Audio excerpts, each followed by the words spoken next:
சுருக்கமாக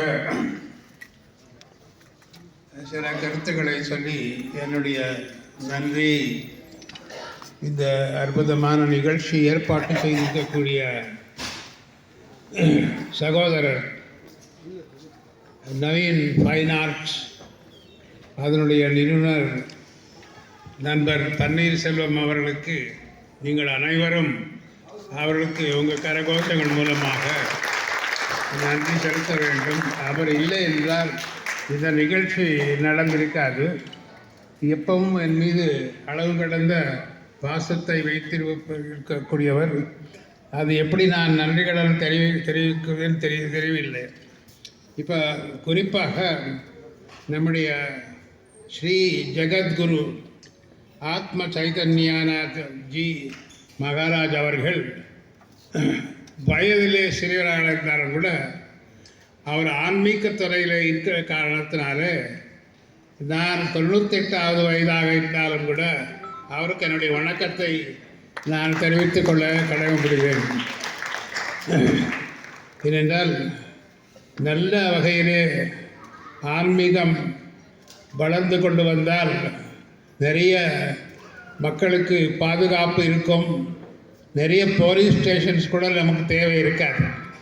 அந்த வகையில் தான் நமக்கு we require such great persons. அந்த மாதிரி அவர் வந்தது எனக்கு பெரிய அதிர்ஷ்டம். அதற்காக நான் என்ன புண்ணியம் செய்திருக்கேன் அவ்வளோ எனக்கு சந்தோஷமாக இருக்கிறது. என்னுடைய வாழ்க்கையை பொறுத்தவரையில் இங்கே மேடையில் நிறைய நண்பர்கள் இங்கே இருக்கிறார்கள். நான் காலத்தை என்னுடைய அருமை கருதி எல்லார் பேரையும் சொல்லவில்லை. நல்ல ரொம்ப ஒவ்வொருவரும் பாராட்டி நல்லா பேசியிருக்கிறார்கள். அத்தனை பேருக்கும் என்னுடைய நன்றியை தெரிவித்துக் கொள்கிறேன்.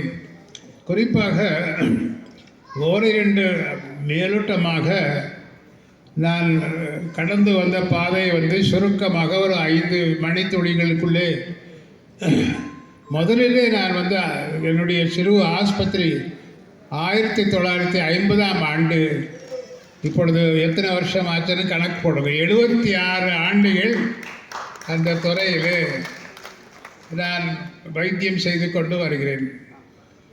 நிறைய குழந்தைகள் அப்போ இல்லை, ஸ்பெஷலிஸ்டே கிடையாது, ஜாஸ்தி பீடியாட்ரிஷியன் ஸ்பெஷலிஸ்ட் கிடையாது. நிறைய குழந்தைகள் தான் வருவாங்க. குழந்தைகளுக்கு வைத்தியம் பண்ணியிருக்கிறேன். ஒரு நிகழ்ச்சி நான் சொன்னால் உங்களுக்கு ஆச்சரியமாக இருக்கும். திடீரென்று இரவு அப்போ எனக்கு திருமணமாகி ஒரு 2-3 ஆண்டுகள் இருக்கும். மருத்துவமனை கீழே மேலே நான் படுத்து கொண்டிருக்கிறேன். தட என்று கதவு தட்டினார்கள். கீழே வந்தவுடனே ஒரு 9 மாத குழந்தை, நல்ல காய்ச்சல்னால வலி அது ஃபெப்ரைல் ஃபிட்ஸ் என்று சொல்வார்கள். அது வந்தது. உடனே நான் மருந்தெல்லாம் கொடுத்து சில இன்ஜெக்ஷன் ஒன்று அந்த காலத்தில் போட்டு நீங்கள் அழைச்சிட்டு அப்போ அவங்க சொன்னாங்க, மருந்து கூட நீங்களே ஊற்றினா நன்றாக இருக்கும் அப்படின்னு. நான் என்னுடைய மனைவி இப்போ நமக்கு திருமணமாகி 71 வருஷம், அவள் வரல இந்த நிகழ்ச்சிக்கு. என்னுடைய தங்கைமார்கள் 2 பேரும் வந்திருக்கிறார்கள். ருக்மிணி விமலா வந்திருக்கிறார்கள். என்னுடைய மகன் விஸ்வநாதன் டாக்டர் அவங்க வந்திருக்காங்க. ஆனால் அவள் வரலை. ஏன்னா அவளுக்கு 92 வயது, ஹார்ட் பேஷண்ட். அவள் உடனடியே கீழே அந்த குழந்தைய மடியில் வைத்து பாராடை எப்போவும் வைத்து கொண்டிருப்பேன் பக்கத்தில். குழந்தைகளுக்கு மருந்து கொடுக்குறதுக்கு பாராடையில் மருந்து ஊற்றி குணமாயிடுச்சு. அது போனாங்க. இது நடந்து சில பல அதுக்கு அப்போ நான் அரசியல் இல்லை. அப்புறம் 64 சுயேட்சையாக ஜெயிச்சு 67 பேருந்து அண்ணாவும் ராஜாஜி சேர்ந்து பொங்காநகர் தொகுதியில் இப்படி பல எம்எல்ஏ ஆகி அப்போ கலைஞர் முதலமைச்சர். நான் கடுமையாக அவரை விமர்சனம் செய்து கொண்டிருக்கக்கூடிய காலகட்டம். அப்போ எனக்கு அங்கே நான் வசித்து கொண்டிருக்கக்கூடிய அந்த நேரத்தில் ஒரு டிஎம்கே தொகுதியினுடைய செயலாளர் அவர் எல்லா கருப்பு சிகப்பு டிஎம்கே வர்ணத்தில் ஒரு திருமண கார்டு கொண்டு வந்து கொடுத்தாங்க. நீங்கள் இந்த திருமணத்துக்கு வரணும்னு சொன்னாங்க. நான் சொன்னேன், கலைஞர் கருணாநிதி அவர்கள் தலைமை தாங்கிறார்கள், நான் அப்போசிஷனில் இருக்கிறேன், நான் உங்களுக்கு ஒரு வாழ்த்து செய்தி. அப்போ அவங்க சொன்னாங்க, நீங்கள் காப்பாற்றி அந்த குழந்தை தான் இந்த பிரைடு மணமகள் அப்படின்னு சொல்லும்போது எனக்கு இங்கே ஆகாசத்துக்கு நான் கட்டாயம் வரேன்னு சொன்னேன். சொன்ன உடனே ரொம்ப இன்ட்ரெஸ்டிங்காக அதெல்லாம் ஒரு நிகழ்ச்சி. அது எத்தனை கோடி சம்பாதிச்சாலும் கூட அந்த மனநிலை வராது. அப்புறம் நான் உட்காந்தேன். அப்போ ஆற்காட்டு வீராசாமி அவர் எலக்ட்ரிசிட்டி போர்டில் இருக்கும்போது நான் மேல் சபையில் இருக்கிறேன். அவர் எலக்ட்ரிசிட்டி போர்டில் டைப்பிஸ்ட். அவருக்கு நான் நிறைய ஹெல்ப் எல்லாம் பண்ணேன். அவர் அப்போ அமைச்சராக இருந்து கலைஞரும் ஆற்காட்டு வீராசாமி மேடையில் வரும்போது என்ன பார்த்தாங்க, என்ன இந்த அண்டே இங்கே வந்திருக்காரு. அப்போ அவங்க சொன்னாங்க, இந்த பொண்ணு சீக்காக இருக்கும்போது அவள் தான் வைத்தியம் பண்ணி. அப்போ உடனே கலைஞர் நான் எதிர்கட்சின்னு பார்க்காம என்ன ஆற்காடு வீராசாமி கீழே கலைஞர் உங்களை மேடைக்கு வர சொன்னார்னு சொல்லி அவர் எனக்கு சர்ப்ரைஸ்டு. எப்போ அவர் தான் தாலி எடுத்து கொடுக்கணும். அவர் திடீர்னு வழக்கத்துக்கு மாறாக இந்த பெண்மணியை காப்பாற்றிய அண்டையை தாலி எடுத்து கொடுத்தாரு. இது ஒரு என்னுடைய மறக்க முடியாத ஒரு நிகழ்ச்சி. அதே மாதிரி பல நிகழ்ச்சி. இது கூட நான் சொன்னேன், அங்கே ஒரு மருத்துவர் வந்திருந்தார். அவர் சின்ன குழந்தையாக இருக்கும்போது அது நிறைய கதைகள் அதை விட்டுடுங்க.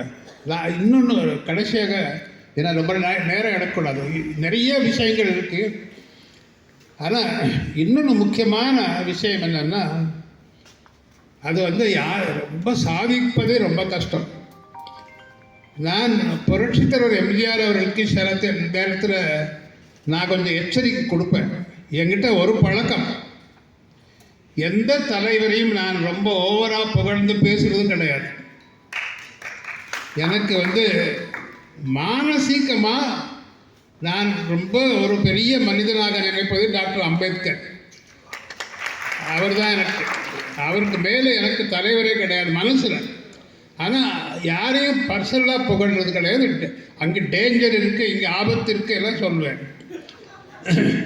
அவருக்கு திடீர்னு மயக்கம் வந்துடுச்சு தஞ்சையில் கோவிலில். பிறகு ஆஸ்பத்திரியில் அப்போலோ ஆஸ்பத்திரிக்கு பர்மிஷன் கொடுத்தது நான். நிறைய பேருக்கு தெரியாது. அந்த ஆசான் மெமோரியல் அந்த ஹாஸ்பிட்டல் மீது கல்லில் போட ஆரம்பிச்சிட்டாங்க. நாஞ்சில் மனோர்னு அவரை சப்போர்ட் பண்ணுறாங்க, கேரளத்துக்கார பள்ளிகள். அப்புறம் நானும் ஆரம்பீரை கூப்பிட்டு தலைவரை பார்த்து அதுக்கு பர்மிஷன், அதுக்கு பேருக்கு அது கதை, அது நாட் ரிலவெண்ட். இப்போ நான் சொல்ல வருது, அங்கே மருத்துவமனையில் சேர்த்தாச்சு. புரட்சித் தலைவர் எம்ஜிஆர் ரொம்ப சீரியஸாக எடுத்து அதுக்காக நிறைய பண்ணியிருக்கேன். அது நிறைய விஷயம். ஒரு போர்ஷன் மட்டும் சொல்கிறேன். எல்லாம் முடித்து டாக்டர் பிசி ரெட்டி அவர் வீட்டுக்கே வந்தார் 2 தடவை. நீங்கள் அவரை எப்படியாவது அழைச்சின்னு போகணும். அவருக்கு பயந்துட்டார், இங்கே ஏதாவது ஆபத்து ஆச்சுன்னா என்ன. ஸோ அதுக்கு ஒரு டாக்டர் எனக்கு தெரியாமல் ஒரு ஸ்பெஷலிஸ்ட் என்னுடைய சபார்டினேட், நான் மினிஸ்டர், அவர் எனக்கு தெரியாத இந்த ஃபைலில் it is dangerous to take him in the airplane, he may collapse. என்ன பண்ணுறதுன்னு பார்த்தேன். ஸோ நான் அப்புறம் 2 பெரிய கார்டியாலஜிஸ்ட்டை கூப்பிட்டு கேட்டேன், அதை கொஞ்சம் அமெண்ட் பண்ணுங்க. அந்த ஏரோப்ளேன் ஒரு மருத்துவமனையாக மாற்றினால் அழைச்சிட்டு போக முடியுன்ற மாதிரியாக அதை ஃபைலில் போட்டு, ஏன்னா நாளைக்கு நமக்கு ரிஸ்க் இல்லை. என்ன பண்ணேன்னா அந்த ஏரோப்ளேனை அது ஒரு மருத்துவமனையாக, அதுக்கு என்னென்ன கஷ்டப்பட்டேன் நீங்கள் யாராலும் கற்பனை கூட பண்ண முடியாது. என்னுடைய நிறைய தடவை என்னுடைய மனைவி சொல்லுவா, உங்கள் அப்பாவை பார்த்துக்கிட்டதை விட நீங்கள் அவரை நல்லா கவனிச்சிருக்கீங்க அப்படின்னு. எனக்கு அது என்ன சர்டிஃபிகேட்டாக நல்ல சர்டிஃபிகேட்டாக எனக்கு தெரியல. சொல்லியிருக்கேன். எதுக்கு சொல்கிறேன்னா, அப்புறம் அந்த ஏர் கமோடோர் இவங்க எல்லாம் வச்சு அதில் வந்து கம்ப்ளீட்டாக அதுக்குள்ளே ப்ரெஷர் எல்லாம் மாற்றி அந்த பெட்டெல்லாம் மாற்றி அந்த பெட்டு வந்து ஒரு ஸ்ட்ராங் பெட்டு. எனக்கு டவுட்டு, நான் என்ன பண்ணேன்னா பொன்னையன்னு கூட சும்மா என்னோட வர சொன்னாங்க. அந்த பைலட் இருக்கான்ல, அந்த ஏரோப்ளேன் பைலட், அவன் என்னுடைய தம்பி கீழே ஒர்க் பண்ணியிருக்கான். என் வீட்டில் 5 பேர் இராணுவ வீரர்கள், 10 பேரில் 5 பேர் இராணுவ வீரர்கள். அதில் இவன் விங் கமாண்டர் பரமேஸ்வர் ஹண்டேன்னு சொல்லி அவங்ககிட்ட ஒர்க் பண்ணோம். அந்த pilot, sir doctor Hande sir, hour related to wing commander, is my younger brother சொன்னேன். அப்போ வந்து ஒரு பண்ணுங்க, அந்த அந்த படுக்கையில் தலைவனுடைய பாடி கார்டு இருக்கார்ல, அந்த செக்யூரிட்டி படுக்கை வச்சுட்டு ஏரோப்ளைனை நல்லா சுற்றி போகும்போது அந்த படுக்கை டமாலெல்லாம் விழுந்துச்சு. பொன்னையன் ஆசிரியர், உங்களுக்கு எப்படி இந்த டவுட் வந்ததுன்னு. அதை டவுட் பண்ணாமல் இருந்தால் எம்ஜிஆர் அங்கே படுத்துக்கிட்டு அவர் விழுந்திருப்பார். Finished, my life is finish, is life is finish. எவ்வளோ ரிஸ்க்குங்கிறீங்க. கடைசியில் எல்லாம் பண்ணி பர்ஃபெக்டாக பண்ணி அது அந்த இன்ஜினியர்ஸை கூப்பிட்டு அது எல்லாத்தையும் சரி பண்ணி பிறகு படுக்க வச்சு அதுக்கு பிறகு அதை பர்ஃபெக்டாக பண்ணி எந்த பிரச்சனையும் இல்லாமல் ஏரோப்ளேன் அது இங்கேருந்து பாம்பேந்து லண்டன் டு நியூயார்க் போச்சு. போன உடனே அங்கே நியூயார்க் டைம்ஸ் ஒரு paper, the health minister of Tamil Nadu brought the history minister in a flying hospital அப்படின்னு சொல்லி ஹெட்லைன்ஸ் இன் நியூயார்க் டைம்ஸ். அது சொல்ல வந்தேன். இந்த மாதிரி நிறைய கதைகள் சொல்லிக்கிட்டே போகலாம். கடைசியாக இன்னொன்று வருது, இதுவரையில் எந்த இது சுகாதார அமைச்சருக்கும் நல்வாழ்வுத்துறை அமைச்சருக்கும் ஹெல்த் மினிஸ்டர் கிடைக்காத ஒன்று விஷயம் என்னென்னா, பிசி ராய் அவார்டு யாருக்கும் கிடைக்கல. எனக்கு ஒருத்தர் தான் கிடைச்சது. காரணம் லெப்ரசி இது வேறு மெட்டர்னல் மார்டாலிட்டி ரேட், இன்ஃபெக்ட் எல்லாத்துலேயும் 3 வருஷம் தமிழ்நாடு ஃபஸ்ட் ரேங்க். இதை பார்த்து நரசிம்மராவ் ஹெல்த் மினிஸ்டர், அப்புறம் prime minister, the excellent work done by the Tamil Nadu health minister needs recognition by the medical council of India அப்படின்னு ஃபைலில் போட்டு அந்த ஃபைல் மெடிக்கல் கவுன்சிலுக்கு போயிடுச்சு. அவங்க தான் அந்த டாக்டர் பிசி ராய் அவார்டு கொடுத்தாங்க. அந்த மாதிரி கடுமையான உழைப்பு, கபடமற்ற வாழ்க்கை. எந்த ஒரு ஓட்டருக்கு நான் லஞ்சம் கொடுத்து 6 எலெக்ஷன் ஜெயிச்சிருக்கேன். ஒரு ஓட்டருக்கு ஒரு நயப்பைசா. அந்த எலெக்ஷன் முடிஞ்ச உடனே ஐ கோ டு த கான்ஸ்டிட்யூன்சி.